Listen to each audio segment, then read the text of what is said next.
Hello guys, welcome back to the How To channel. In this video, I'll explain how to get the dragon egg in Minecraft. In this video, I'll explain how to get the dragon egg and what the dragon egg does. What is the dragon egg in Minecraft? The dragon egg is the rarest item in the game. It is a decorative block in the Java edition.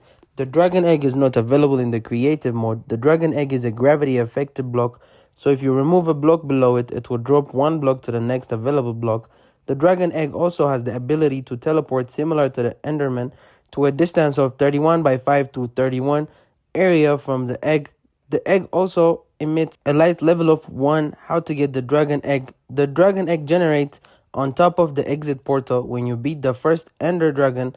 The exit portal is at the center of the central end island. Basically, you will need to find a stronghold using Eyes of Ender. Activate the end portal in the end portal room in the strong, jump through the end portal into the end. Then you will need to destroy the end crystals and defeat the ender dragon for a dragon egg to generate. The dragon egg will only generate once if you summon more ender dragons by putting in crystals on each side of the exit portal.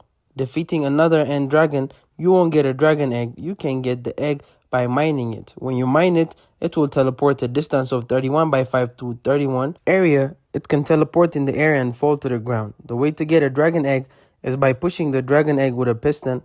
It will drop as an item. Another way is to have the dragon egg fall onto a block that isn't a full block. Examples are torches or bottom slabs. There are a lot of other blocks that aren't. A full block explosion can also drop the dragon egg as an item. If it does go into a negative Y value, it will teleport again from this location only. A dragon egg can be placed on a non-solid block like rails, bamboo carrots, water or fire. The dragon egg won't suffocate a mob or a player if it falls on them. Thank you guys for watching this video. Please subscribe to the How To channel.